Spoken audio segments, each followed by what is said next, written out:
Yun ang Iligan City ha. Dito tayo nanggaling sa tulay ng Tambo ata no.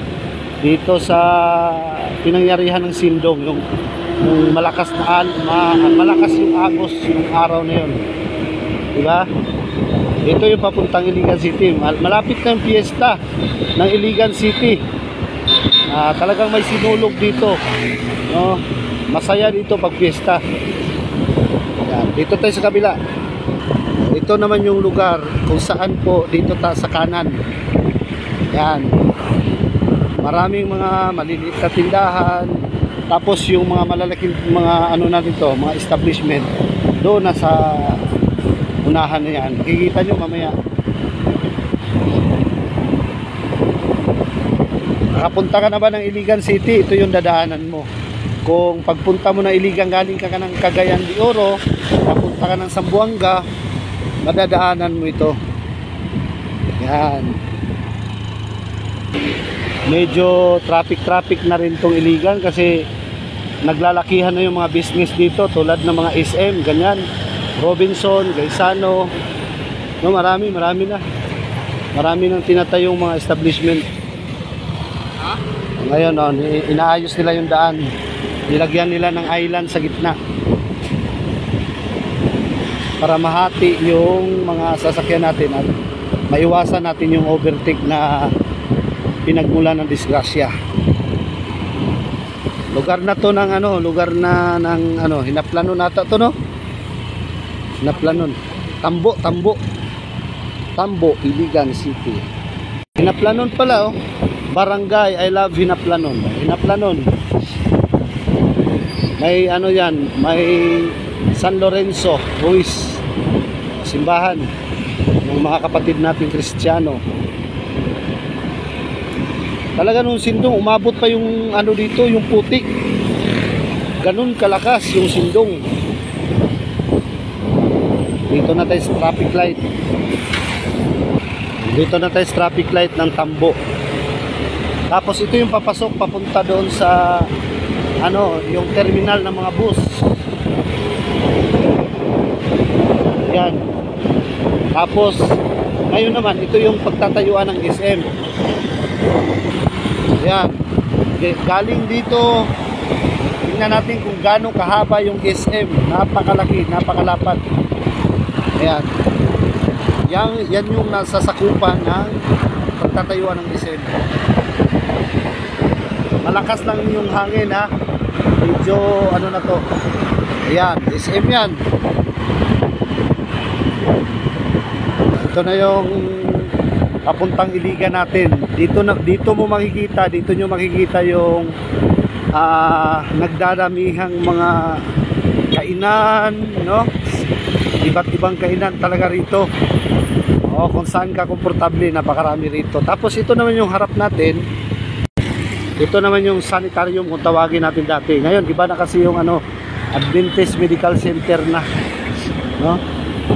Yung private na hospital. At siyempre, shout out sa mga nag-aaral sa IIT.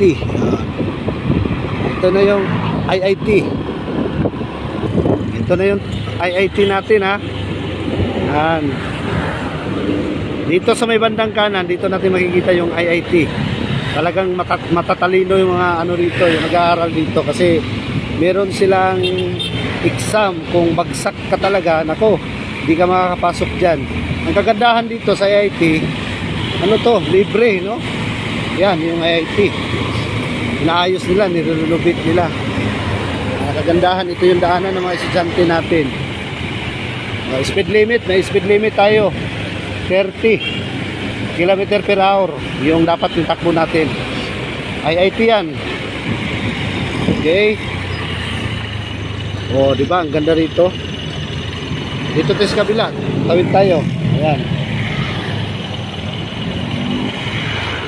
Ayan. Nakapunta ka na ng Iligan City.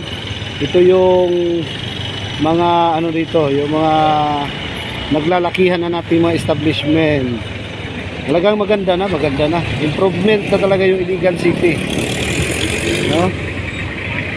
Tapos di ka magugutom dito dahil napakarami na nagtitinda. dito sa lugar na ito, lalo na doon sa syudad talaga, yung sentro. No, ito lang kasi parang ano pa lang to.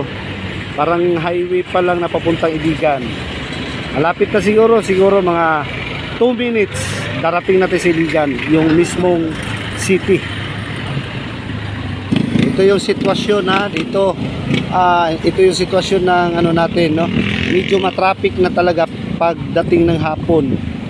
Dati talagang ano, diretso-diretso yung mga motorista natin, pero ngayon na mga ano na, malalaki na yung ano, yung mga establishment natin o pasyalan ng Iligan City, lalo na may mugna na, no. Kaya medyo traffic na talaga to. Pagdating ng gabi talaga to, marami na kasi pumupunta sa mugna kung saan po yung karnabal ng Iligan City, kasi malapit na kasi yung fiesta. Ito naman dito, daanan naman yan papuntang Saray, Kanaway, sa mga kapatid natin dito sa area na to. Tapos ito naman yung mugna kung saan po pasyalan o ano ng Iliganon. May entrance ata to eh, o libre ba, no? Nandito yan yun, di ba? Kasi fiesta na, malapit na kasi yung fiesta o mugna 2024, Viva Señor San Miguel, di ba? Ito naman yung Gaisano. O, Gaisano naman to ng Iligan City. Ayan. Ang laki. Talagang wala na. High-tech na talaga yung Iligan. Napakaganda na talaga ng Iligan. Tapos yung Robinson naman, malayo pa. Siguro nasa mga 10 minutes. Galing dito, 10 minutes. Ito na yung sentro, mga idol. Oh, mahaba-haba yung oras natin yung mga idol. Sana subaybayan nyo po hanggang matapos po ito para makita nyo po yung mga dadaanan natin sa Iligan City at makita nyo mismo yung, lalo na yung first timer na pupunta ng Iligan City, yung mga traffic natin dyan, nandyan talaga sila sa gitna, nag-aayos sa traffico, kasi medyo matraffic na talaga mga idol, no? Dito na tayo sa sentro mga idol. Diyan yung mga traffic enforcer natin ng Iligan City. Ayan.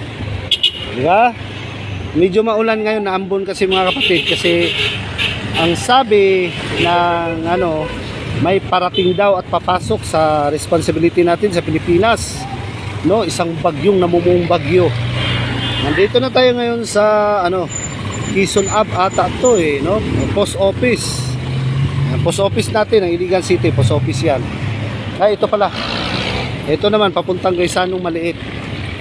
May Gaisano pa kasi maliit doon, no? Tapos dito naman tayo, papunta tayo, hindi kami dumiretso doon, papunta tayong Palao. Shout out sa lahat ng taga Palao. Yan, please follow naman po sa aming page, no? Please support po sa ating mga ano natin, yung totoong buhay. Yan, ito na yung Imperial, no? Yan. Daming tao at saka ano, medyo dumami yung sasakyan ng Iligan City. Yung mayaman na ata. Ako lang ata mahirap dito. Alright. Ayan mga kapatid, at maraming salamat. Nandito tayo, galing tayo ng Tambo, no? Tambo, tapos diretso tayo dito sa Palao, Iligan City, at maraming salamat, at subaybayan nyo po ulit yung mga next video natin. Thank you.